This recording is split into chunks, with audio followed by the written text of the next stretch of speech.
ಇವತ್ತು ವಿಶೇಷ ಇಷ್ಟೊಂದು ಜನ ಸೇರಿದ್ದಾರೆ ಇಲ್ಲಿ ಸರ್. ದಸರಾ ಬರ್ತಾ ಇದೆ ಅಲ್ವಾ ಇನ್ನೇನು, ಹಾಗಾಗಿ ಕಾಡಿಂದ ಆನೆಗಳೆಲ್ಲ ಬಂತು. ಅದು ನೋಡೋಕ್ಕೆ ಅಂತ ಎಲ್ಲರೂ ಕಾಯ್ತಾ ಇದ್ದಾರೆ, ಅದು ವಿಶೇಷ. ಮತ್ತು ನನಗಂತೂ ತುಂಬ ಖುಷಿ ಆಯಿತು.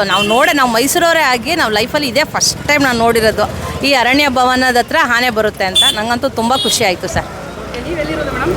ಸರ್ ನಮ್ಮದು ಸಯಾಜಿರಾವ್ ರೋಡ್ ಸರ್. ಅಲ್ಲಿಂದ ಆನೆಗಳು ಬರ್ತಿದೆ ಅಂತ ಮಾಹಿತಿ ಸಿಕ್ಕಿ ನೀವು ಹಾಂ ಹೌದು ಸರ್. ತುಂಬಾ ಖುಷಿ ಆಯ್ತಾ? ತುಂಬ ಖುಷಿ ಆಯಿತು ಸರ್. ಇಲ್ಲಿ ಇನ್ನು ಎಷ್ಟು ದಿನ ಇರ್ಬೋದು ಮೇಡಮ್ ನಿಮ್ಗೆ ಗೊತ್ತಿರೋ ಪ್ರಕಾರ? ಸರ್ ನನಗೆ ಗೊತ್ತಿರೋ ಪ್ರಕಾರ ಗುರುವಾರ ಅರಮನೆಗೆ ಹೋಗುತ್ತೆ ಅಂತ ಹೇಳಿದ್ದಾರೆ, ನಂಗೆ ಪರಿಚಯದವರೊಬ್ಬರು ಸರ್. Thank you sir. ಇವತ್ತು ಎಲ್ಲರೂ ಇಷ್ಟೊಂದು ಜನ ಸೇರಿದ್ದಾರೆ ಇಲ್ಲಿ ಸರ್. ಮೈಸೂರು ದಸರಾ ನಡೆಯೋದೆ ಅಶೋಕಪುರಂ ಅರಣ್ಯ ಭವನದಿಂದ. ಎಲ್ಲ ಆನೆಗಳಿಗೋಸ್ಕರ ವೆಯ್ಟ್ ಮಾಡ್ತಾ ಇದ್ದಾರೆ, ನಾವು ವೆಯ್ಟ್ ಮಾಡ್ತಾ ಇದ್ದೀವಿ. ದಸರಾ ಇಲ್ಲೇ ಕ್ಯಾಂಪ್ ಹಾಕಿ ಒಂದು 9 ದಿನ 14 ದಿನ ಇದ್ಬಿಟ್ಟು ಇಲ್ಲೇ ಹೋಗ್ತದೆ. ಜೈ ಡಿ. ಏನು ವಿಶೇಷ ಇಷ್ಟೊಂದು ಜನ ಸೇರಿದ್ದಾರಲ್ಲ ಇಲ್ಲಿ? ಸರ್ ಇದು ವರ್ಷ ಬರುತ್ತೆ ಆನೆಗಳು.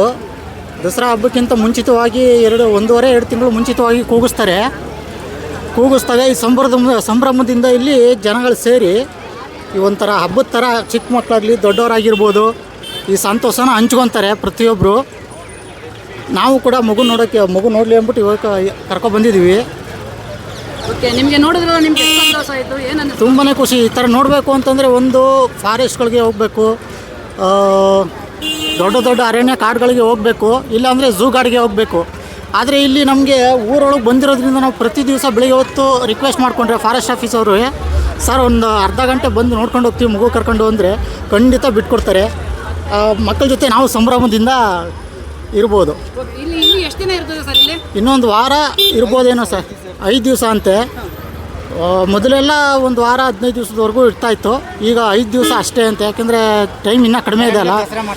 ಅದಕ್ಕೆ ಅಲ್ಲಿ ಸಿಟಿಗೆ ಕರ್ಕೊಂಡೋಗಿ ಅಲ್ಲಿಂದ ಬನ್ನಿ ಮಂಟಪ ಗಂಟ ಆನೆಗಳನ್ನ ಕರ್ಕೊಂಡೋಗಿ ಅದಕ್ಕೆ ಸರ್ವೀಸು ಸುಮ್ಮನೆ ವಾಕ್ ಮಾಡೋದನ್ನೆಲ್ಲ ಹೇಳ್ಕೊಡ್ತಾರೆ. ಆಮೇಲೆ ಇನ್ನೊಂದು 15 ದಿವಸ ಇದೆ ಜಂಬೂ ಸವಾರಿ ಎನ್ನುವಾಗ ಮರದ ಅಂಬರಿಗಳನ್ನ ಒರೆಸಿ ಅದ್ರ ಬಗ್ಗೆ ಮೆರವಣಿಗೆ ಮಾಡಿ ಸಂಭ್ರಮ ಪಡ್ತೀವಿ. ನೀವು ಎಷ್ಟು ವರ್ಷದಿಂದ ನೋಡ್ತಾ ಇದ್ದೀರಿ ಸರ್ ಇಲ್ಲಿ ಆನೆಗಳು ಬರ್ತಿರೋದು? ನಾವಿಲ್ಲಿ ಬರ್ತಾ ಇರೋದು ನಾನು ಸುಮಾರು ಒಂದು 20-25 ವರ್ಷದಿಂದ ನೋಡ್ತಾ ಇದ್ದೀನಿ. ಹಾಂ.